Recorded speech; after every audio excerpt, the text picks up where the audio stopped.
दोस्तों आइए आज हम लोग एक कहानी सुनते हैं। कहानी का शीर्षक है नेपथ्य। आसमान बादलों से भर गया। काले काले बादल चहुओं ओर से भागे, मानो उसकी छत पर ही जमा हो रहे थे। दमकता सूर्य देखते ही देखते न जाने कहाँ खो गया। घर आंगन में शाम का सांवला झुपुटा सा पुत गया। वह रसोई की खिड़की से दौड़ते भागते बादलों की बनती बिगड़ती अद्भुत आकृतियों में खोई कुछ देर यूं ही खड़ी रही। अचानक ठंडी हवाओं के शीतल स्पर्श ने उसे छुआ।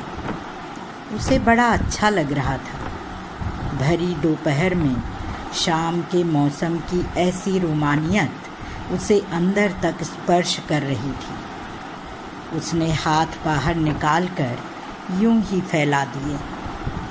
पट पट पट की आवाज़ के साथ औचक बारिश की मोटी बूंदें उसे ललक कर छूने लगीं। गैस पर रखी चाय उफन रही थी। अदरक और तेज पत्ते की गुनगुनी खुशबू के साथ भीगती दीवारों की सोंधी महक उसमें एक अजीब से एहसास का सृजन कर रही थी। एक लंबी सांस खींच वह मुड़ने ही वाली थी कि आंखें सामने दीवार की दर्रों में से झांकते दो बड़ी हरी बिंदी जैसे नन्हे पत्तों पर टिक गईं, जिसका हरा रंग बारिश की फुहारों से और भी कांतिमय हो गया था। उसे याद आया, ऐसे ही दो नन्हे पत्तों को हाथ उठाए देख वह नया मंदिर के संगमरमरी फर्श पर मॉर्निंग वॉक करते अचानक ही ठिठक गई थी। किनारे किनारे के बड़े जतन से रख रखाव वाले पौधों और बीच की रंग बिरंगे फूलों की तरतीब क्यारियों से बिल्कुल छिटके पड़े अदम्य जिजीविषा की महागाथा गुनगुनाते वे दो हरी बिंदी नुमा पत्ते उसे बुला रहे थे। वह अकेली नहीं थी, 50 लोग थे जो वहाँ टहलने आते थे। उस दिन जब तक वह टहल रही थी उसका पूरा ध्यान इसी पर था कि वे शिशु पत्ते किसी के पैरों तले कुचले न जाएं। वह तो स्वयं उन्हें बचाकर चल ही रही थी। दूसरे जब वहाँ से गुजरते तो देखती रहती कि वे बचे रहें। और हर बार जितनी बार भी लोग उसे सुरक्षित छोड़ गुजर जाते वह राहत की सांस लेती। और तभी उसने सोचा था कि जीवन कितनी कठिन परिस्थितियों में भी कितनी सहजता से मुस्कुरा सकता है। जीने की शर्तें कितनी कम हैं, और यह भी कि कैसे कोई किसी को कुचल सकता है, एक नन्हे से पौधे को भी। जीवन के न जाने कितने रागों धागों से भरा सबका मन। वह थोड़ी देर निगाहों से उस हरी नर्म काया को सहलाती रही थी। उसने दूर से ही देखा, सामने दीवार पर असंख्य ऐसी हरी बिंदियां बारिश की फुहारों के बीच झिलमिला रही थी। उसका प्रेम विवाह नहीं हुआ था, लेकिन कायदे से अरेंज भी तो नहीं था। यह सच था कि विवाह तय होने से पूर्व वे दोनों एक दूसरे को जानते पहचानते न थे, लेकिन जान पहचान होने के बाद प्रेम की रस्मों रिवाज के मुताबिक उनमें भी मान अभिमान और तकरार के कुछ कम गोलगप्पे नहीं फूटे थे। तब उसे कहाँ भान था कि वही आदतें जिन पर वह रीझ रही है भावी जीवन में प्यार के धागों की अपरिमित शक्ति का भरोसा ले सब कुछ समेट मन की गठरी में बांध लेने का संकल्प जोड़ रही है, वह सब कुछ कितना भुरभुरा और बेमानी निकलेगा। संकल्प तो दूर, अब तो उसका मन भी नहीं चाहता। नहीं, शायद यह सत्य नहीं है। मन चाहता है और खूब चाहता है, लेकिन शायद वह थक चुकी है, हार चुकी है। शायद उसने यह मान लिया है कि मन की दुनिया मन भावन भावों से रची बसी हो, यह कतई जरूरी नहीं। जीवन को ढर्रे पर चलाए रखना अभावों को भी उतनी ही खूबसूरती से आता है, खासकर उस दुनिया में जहाँ अभाव मन की खोह में नहीं, लोगों की दृष्टियों से मापे जाते हैं। किसी का होना ही क्या काफ़ी नहीं? वह दिन भी तो उसके मन की तरह भारी भारी और भरा भरा ही था। सुबह से वर्षा हो रही थी। ऐसा लग रहा था जैसे पूरे मौसम में रजत तारों की झालरें फैली हों। रह रह कर भयानक गर्जन और विद्युत की तीखी चमक मन में अजीब सी दहशत भरी दे रही थी। उसने महेश को फ़ोन किया। अभी वह हेलो बोलने ही जा रही थी कि महेश ने कहा, अरे यार, कितनी बार कहा है कि ऑफिस में रहा करूं तो डिस्टर्ब मत किया करो। तुम्हारी समझ में इतनी सी बात आती क्यों नहीं? वह फ़ोन काट चुका था, लेकिन वह अभी भी सहमी सी फ़ोन कान से लगाए खड़ी थी। सारे दिन वह इसी उधेड़ बुन में परेशान थी। फ़ोन करना चाहिए था या नहीं, और कुछ कर ही नहीं सकी। न अपने लिए कुछ खाने को पका सकी, न क्राइम पेट्रोल का एक भी एपिसोड देखा, न स्त्री मन की कहानियाँ पढ़ी। कई बार चाय खौलाती रही, पीती रही, और जब तब मूसलाधार बारिशों के तेज झूलों पर आरूढ़ मन के आर्तनाद को पेंग मारती रही। शाम महेश देर से ही लौटा था। आते ही चाय की फरमाइश की थी। वह फिर किचन में चाय का पानी चढ़ा खिड़की से बाहर झांक रही थी। बारिश थम चुकी थी। नहाया धोया आकाश आगोश में चांद की कोमल काया थामे शीतलता से मंद मंद मुस्कुरा रहा था। उसने तय कर लिया था, अब वह महेश को कभी भी ऑफिस में फ़ोन नहीं करेगी। सिर्फ ऑफिस में ही क्यों, अब वह फ़ोन ही नहीं करेगी। अगर उसे कोई ज़रूरत होगी तो वह खुद करेगा ही। महेश के लिए चाय छानते छानते वह दृढ़ हो रही थी। अभी महेश कहेगा कि तुम अपने लिए भी चाय लाओ, लेकिन वह वहाँ एक पल को रुकेगी नहीं, जैसे कि कुछ सुना ही नहीं, और सुना भी तो सुनना नहीं चाहती। वह वहाँ बैठेगी भी नहीं। यदि वह हाथ पकड़कर बैठाना चाहे तो वह कुछ बहाना बना लेगी। महेश फ्रेश होकर आ चुका था। म्यूट मोड में टीवी का स्क्रीन लगातार दृश्य परिवर्तन कर आँखों को चुंधिया रहा था। वह सेंट्रल टेबल पर लैपटॉप रख काम में व्यस्त था। बगल ही उसके तीनों मोबाइल सेट साइलेंट मोड में जुगनू की तरह रह रहकर चमक रहे थे। मधु अपलक निहारे जा रही थी। कई घंटों के अंतराल में फैले मान अभिमान के रंग बिरंगे रेशमी धागे स्वतः धीरे धीरे सिकुड़ते जा रहे थे।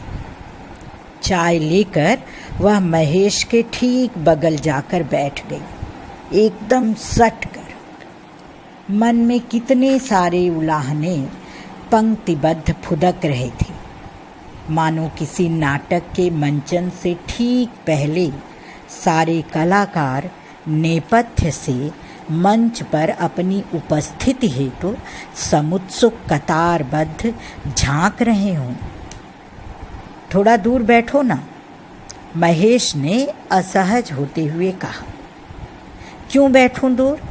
दिन भर तो दूर हूं। आंखें चमक रही थी। मन में कोई उद्घोषणा कर रहा था। Light, camera, action. तुम्हारी तरह मैं दिन भर घर में आराम नहीं करता। मैं थकता हूँ, काम करता हूँ। थोड़ा चैन से बैठने तो दो, महेश ने कहा।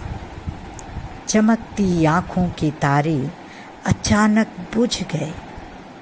मंच तिमिराच्छादित हो गया। महेश की पीठ से सरकती कंधे तक पहुंची मुलायम हथेली निढाल हो नीचे गिर पड़ी। नेपथ्य के चमकते जुगनू ठंडे पड़ गए। मधु को याद आया, वे कुछ दिन भी तो थे। वे कुछ दिन भी तो थे। ऑफिस जाते समय महेश उसी से मनुहार करता। कहो तो आज रुक जाऊं, और वह लाड़ से उसे धकेलते हुए दरवाजे तक ले जाती थी। ऑफिस पहुंचते ही उसका फोन, क्या कर रही हो? अरे कुछ करने दोगे तभी तो कुछ कर पाऊंगी, वह मंजीरे सी खनकती हंसी में कहती। मैं आ जाऊं, करवा दूं? तुम थक जाओगी। शहद सा टपक जाता उसके कानों में। चुपचाप मन लगाकर काम करो, कहकर वह फोन काट देती।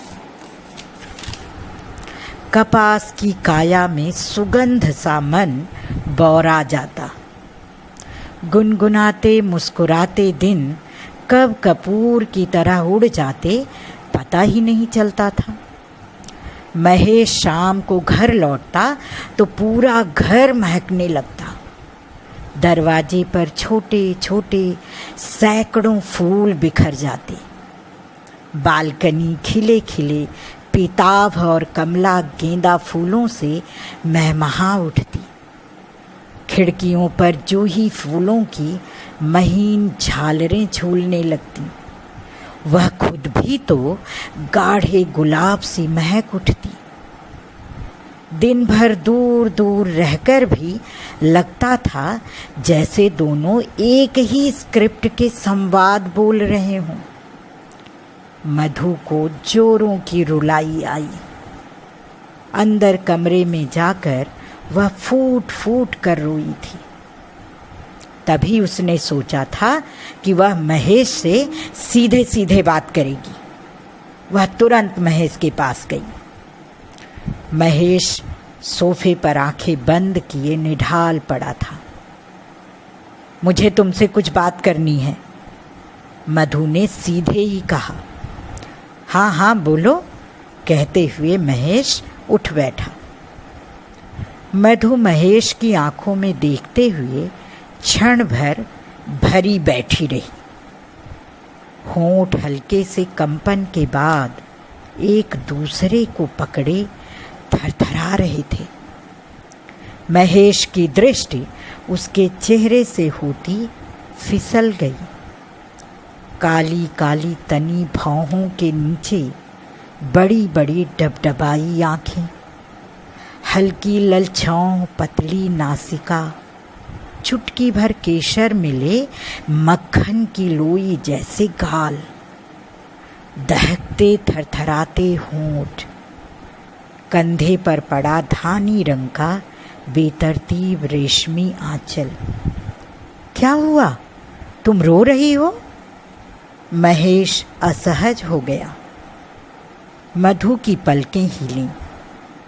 आँखों की महीन कोर में फंसी अश्रु बूंदें गालों पर गिर पड़ी। यार, मेरी किसी बात का बुरा लगा हो तो सॉरी, मुझे माफ़ कर दो। महेश ने मधु की दोनों हथेलियों को पकड़कर चूम लिया। मन आंगन में झरे सारे सूखे पत्ते क्षण भर में फुर्र हो गए। शिकायतों की जगह मोह की कोपलें फूटने लगीं। उनमें स्नेह के दिपदिपाते फूल टंक रहे थे। दिन ताबड़तोड़ बारिश के थपेड़ों से थक चुका था। आसमान साफ हो गया। धुला पुछा आकाश नीली चादर बिछाए निहार रहा था। पश्चिमी कोने की ललाई सूर्यास्त का आभास करा मुड़ गई थी। इक्के दुक्के घन धुनी कपास की टोपी पहने इधर उधर टहल रहे थे। मधु ने चाय का प्याला टेबल पर रखा। थोड़ी देर यूं ही महेश को देखती खड़ी रही। महेश के सर के बाल कितने बिरल हो गए हैं। एक समय ये कितने गझिन थे, उंगलियां फंस जाया करती थीं। अब तो लगता है कि कंघी की जरूरत ही नहीं, ऐसे ही सहला दो संवर जाएंगे। उसका मन किया उन रूखे बेतरतीब बालों को सहला दे। क्या हुआ मधु, कुछ कहना है क्या? महेश ने ऊपर देखते हुए पूछा। नहीं, उसने हड़बड़ाकर रिमोट उठा लिया। म्यूट टीवी को स्विच ऑफ कर रिमोट उसके बगल रख दिया। वहाँ से जाने लगी। न मालूम कैसे दोनों आंखें कूद कर दोनों कर्ण कुहरों में बैठ गईं। उस अबोल वातावरण में उसे अपने दिल की धक धक ध्वनि के साथ महेश का लैपटॉप पर झुका सिर दिखने लगा। आंखें लैपटॉप स्क्रीन पर ऊपर नीचे फिसल रही थीं और उसके हाथ बारंबार चाय का मग उठा रहे थे, रख रहे थे। मौसम का भी कैसा मिजाज होता है। कभी कभी तो दिनों दिन तमतमाए रहेंगे और कभी अभी रुके और अभी फिर पटपटाने लगेंगे। वह लपक कर बालकनी में पहुंच गई। वे कपड़े जिन्हें अभी फैला कर गई थी फिर से समेटने लगी। इस अचानक तेज बारिश की बौछारें पूरी बालकनी को भिगोए दे रही थी। कपड़े उतारते उतारते वह भी काफ़ी देर तक भीगती खड़ी रही। क्या बात है भाई, आज तो पूरी दावत है, महेश ने कुर्सी खिसकाते हुए कहा। मधु पूर्वत खड़ी थाली परोस रही थी। आज कितना कुछ बना डाला था उसने। भिंडी की बेसन वाली कुरकुरी भुजिया, लौकी का कोफ्ता, प्याज का पराठा, 2 चम्मच घी वाला गोविंद भोग चावल। ये सारी चीज़ें ही तो महेश के पसंद की हैं। पहली बार जब उसने भिंडी बनाई थी तो महेश कितने ताज्जुब के साथ खा रहा था। भिंडी और इतनी कुरकुरी। तभी उसने बताया था कि उसकी माँ भी कितना अच्छा भिंडी बनाती थी, बिल्कुल हरी हरी। हाँ, थोड़ा पसीज जाती थी। कोफ्ता तो उनका सदा सर्वदा का फेवरेट है। माँ केले और कटहल का क्या लजीज कोफ्ता बनाती थी। महेश कभी सादा पराठा खाता ही नहीं था। वह हमेशा कहता, सादा पराठा से तो घी चुपड़ी रोटी अच्छी है। जब भी पराठे खाता दिल्ली के पराठे वाली गली के विविध फ्लेवर महसूसता रहता। अब वह मान गया है कि मधु के आने के बाद पराठे वाली गली की भांति उसका एक पराठे वाला किचन हो सकता है। आज हम लोग यहीं खाएंगे क्या, अंदर नहीं? हाथ के इशारे से बेडरूम की ओर दिखाते हुए पल भर को महेश की निगाहें मधु की निगाहों में ठहर गईं। उसे लगा उसके अंदर अचानक ही एक चक्रवात उठ खड़ा हुआ है जो निमिष मात्र में सब कुछ तहस नहस कर देने वाला है। अभी वह कुछ कह सुन अथवा समझ पाती कि महेश ने कहा, चलो कोई बात नहीं, आज यहीं सही। वैसे भी वहाँ खाने से बर्तन उठाने में तुम्हें तकलीफ होती है, मेरा क्या, तुम जिसमें खुश मैं तो उसी में खुश। सामने कुर्सी पर बैठी मधु के हाथ कौर थामे होठों के पास ठिठक गए। वह देख रही थी महेश मगन मन चटखारे ले लेकर खा रहा था। कितना सुंदर और प्यारा लग रहा था वह, बिल्कुल मासूम बच्चे सा। मनपसंद खाना पाकर इतना खुश। मन किया कि हाथ में थमे कौर को महेश के मुंह में डाल दे और बलैया ले ली कि किसी की नज़र न लगे। अरे खाओ ना, देख क्या रही हो, जल्दी जल्दी खाओ, नहीं तो सारा खाना मैं ही चट कर जाऊंगा, फिर पीछे तुम बर्तन खुरसती रहना। महेश ने तृप्ति के साथ एक लंबी डकार ली, फिर उठते हुए कहा, आज बहुत थक गया हूँ, ऑफिस में बहुत काम रहता है, अभी भी वही कर रहा था। अब इतना खाने के बाद नींद भी तो आ रही है। अच्छा तुम जल्दी सब समेट कर आओ, मैं चलता हूँ। महेश चला गया। वह उसे जाते देखती रही। सोने के कमरे में जाकर महेश ने दरवाज़ा बंद कर लिया। वह जानती है कि खिड़की दरवाजे सभी बंद होंगे, सिर्फ इसी कमरे के नहीं, पूरे घर के।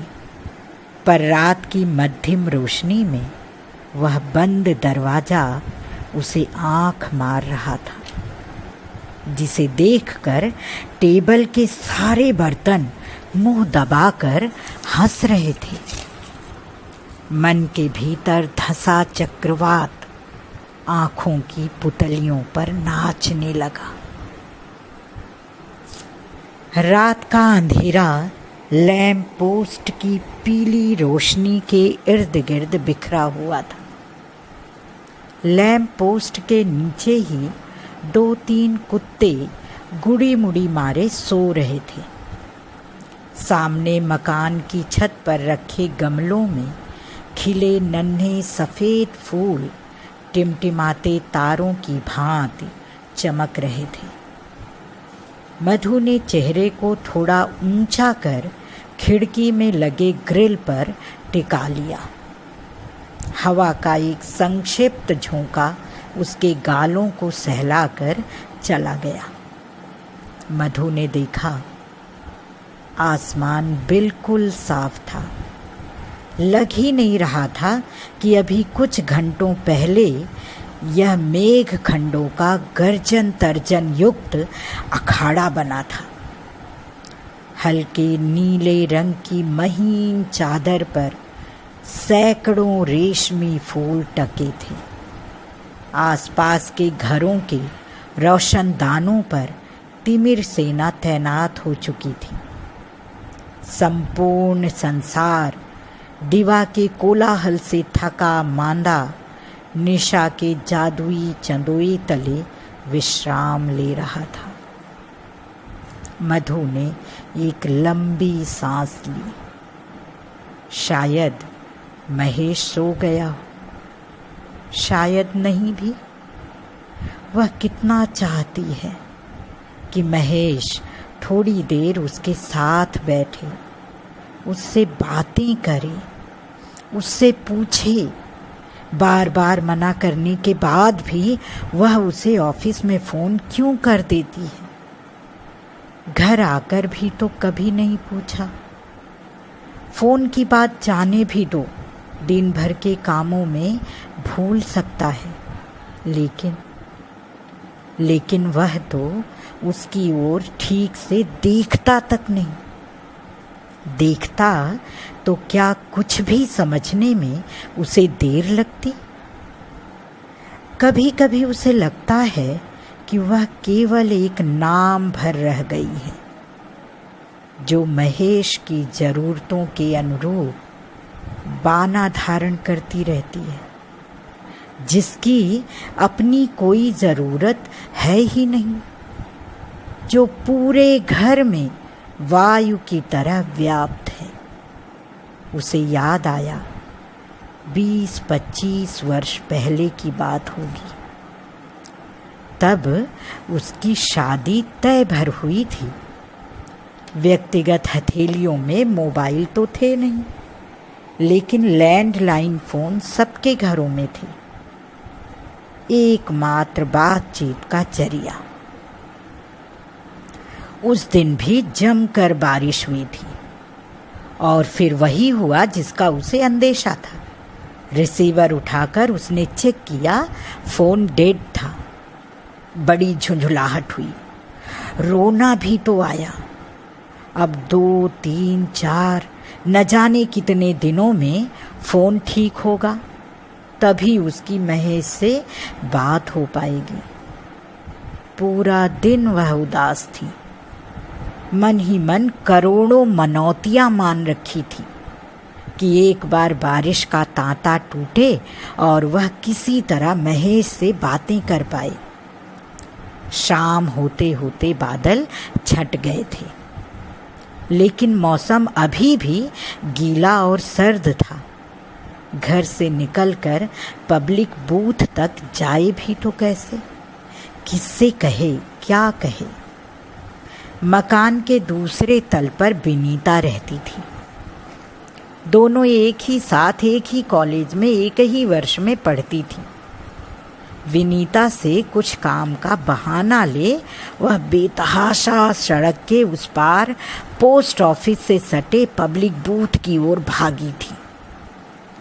वहाँ भी तो कितनी लंबी लाइन थी। तब होता ही ऐसा था, जरा सी बारिश में फ़ोन डेड। यहाँ तो मूसलाधार बारिश हुई थी, उसकी जान मुंह को आ रही थी।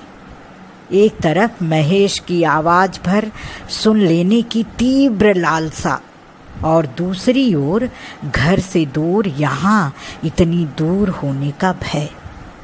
विनीता उसके साथ ही थी। अपनी बारी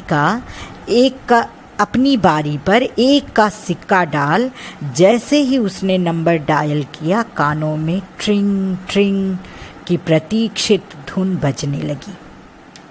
उसने सोचा, यदि महेश की जगह कोई और फ़ोन उठाए तो वह झट से फ़ोन काट देगी, फिर मिलाएगी। उसके पास अभी भी 1 रुपए के 3 सिक्के थे। तभी एक मीठी सी आवाज़ कानों में पड़ी, हेलो। उसका दिल उछलकर गले में अटक गया। हेलो। इस बार महेश की हेलो के साथ थोड़ी हंसी भी थी। हंसी की चाशनी उसकी सुध बुध को लपेटे ले रही थी। बड़ी मेहनत से स्वयं को संयत कर वह बोल पाई, हेलो। फिर तो न जाने कितनी देर दोनों कही अनकही बातों का सिरा थामे सपनों की चोटियां गूंथते रहे थे। वह कमरे में आ गई। महेश की हंसी के वही खनकते तार मन में खिंच रहे थे। पूरा कमरा नाइट बल्ब के हल्के गुलाबी प्रकाश से भरा हुआ था। महेश दीवार की ओर करवट लिए सो रहा था। आधा बिस्तर खाली था। सिरहाने कोई किताब पड़ी थी। शायद इसमें कोई कागज की छोटी सी चिट हो, जिस पर लिखा हो, मधु, आई एम सॉरी यार, तुम्हारा प्यारा सा दिल दुखाने के लिए। या शायद कुछ भी नहीं, सिर्फ कोई आधी अधूरी पढ़ी सी किताब ही हो, जिसके 2-4 पन्ने पलटते ही महेश को नींद आ गई हो। मन किया कि सिरहाने की टेबल लैंप जलाकर देख ली। वह टेबल लैंप जलाने जा ही रही थी कि महेश ने करवट बदली। आंखें बंद थीं, मासूम चेहरे पर नींद की विश्रांति में भी परिश्रम का मकड़ जाल फैला हुआ था। किताब सिरहाने की टेबल पर रख दिया। ड्रेसिंग टेबल पर पड़ी कंघी ले अनायास बालों में कंघी फेरने लगी। महेश ने एक बार फिर करवट बदली। बिस्तर पर सोए महेश की बेचैनी उसे छूने लगी। उसे पता है, जब तक वह जाकर बगल में लेटेगी नहीं और उसे पकड़ेगी नहीं, वह आराम से सो ही नहीं पाएगा। कितना अजीब है ना, उसे कोई छूता रहे या पकड़े रहे तो वह सो ही नहीं सकती। और महेश,